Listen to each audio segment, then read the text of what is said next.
रमेश का एक छोटा सा परिवार था जिसमें एक खूबसूरत पत्नी और दो प्यारे बच्चे थे। उसकी पत्नी और बच्चे हर हाल में खुश थे, लेकिन रमेश उन्हें जिंदगी के सारे ऐशो आराम देना चाहता था।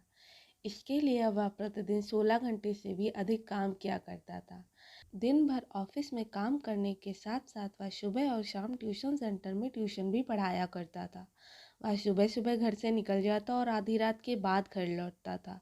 बच्चों के लिए उसका चेहरा देखना मुहाल था, क्योंकि सुबह सवेरे उसके घर से निकलते समय बच्चे सोते रहते और देर रात में घर में कदम रखने के पहले ही वे सो चुके होते। हाँ, रविवार को ज़रूर वह घर पर होता, लेकिन उस दिन भी वह किसी न किसी काम में व्यस्त रहता और उसका समय परिवार के साथ ना बीतकर काम करते हुए बीतता।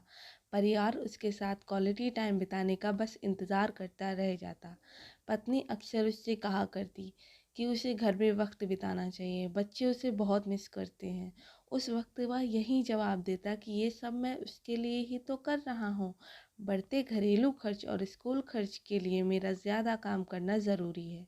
मैं उन्हें एक अच्छी ज़िंदगी देना चाहता हूँ। रमेश की यह दिनचर्या वर्षों जारी रही। वह यूं ही परिवार को अनदेखा कर कड़ी मेहनत करता रहा। इसका प्रतिफल भी उसे मिला।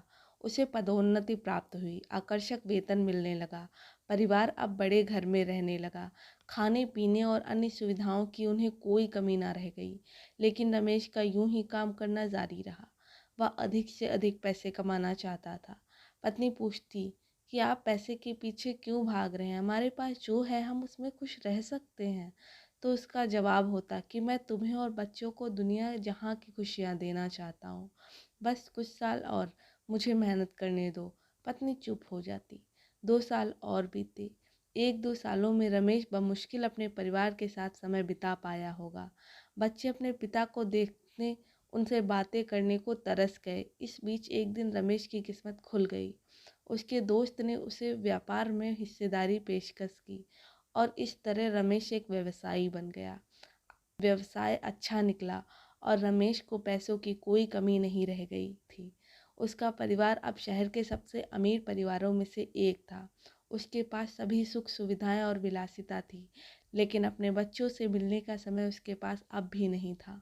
अब तो वह बमुश्किल घर पर रह पाता। उसका अधिकांश समय शहर से दूर बिजनेस टूर में ही बीतता था। साल गुजरने के साथ उसके बच्चे बड़े हो गए। अब वे किशोरावस्था में पहुंच गए थे। रमेश ने इन सालों में इतना पैसा कमा लिया था कि उसकी अगली 5 पीढ़ियां शानदार जीवन जी सकती थीं। एक दिन रमेश के परिवार ने छुट्टी बिताने समुद्र तट स्थित अपने घर जाने की योजना बनाई। बेटी ने उससे पूछा, पापा क्या आप एक दिन हमारे साथ बिताएंगे? रमेश ने जवाब दिया, हाँ ज़रूर, कल तुम लोग जाओ, मैं कुछ काम निपटाकर 2 दिन में वहाँ पहुँचता हूँ। उसके बाद का मेरा सारा समय तुम लोगों का है। पूरा परिवार बहुत खुश हो गया। वे समुद्र तट स्थित अपने घर पर चले गए। 2 दिन बाद रमेश वहाँ पहुँचा, लेकिन उस दिन उसके साथ समय बिताने को कोई नहीं था। दुर्भाग्य से वे सभी उस दिन सुबह आए सुनामी में बह गए थे। रमेश अपनी पत्नी और बच्चों को कभी नहीं देख सकता था। करोड़ों की संपत्ति होने के बाद भी वह उनके साथ का एक पल नहीं खरीद सकता है। वह पछताने लगा। पत्नी के कहे शब्द उसे याद आने लगे।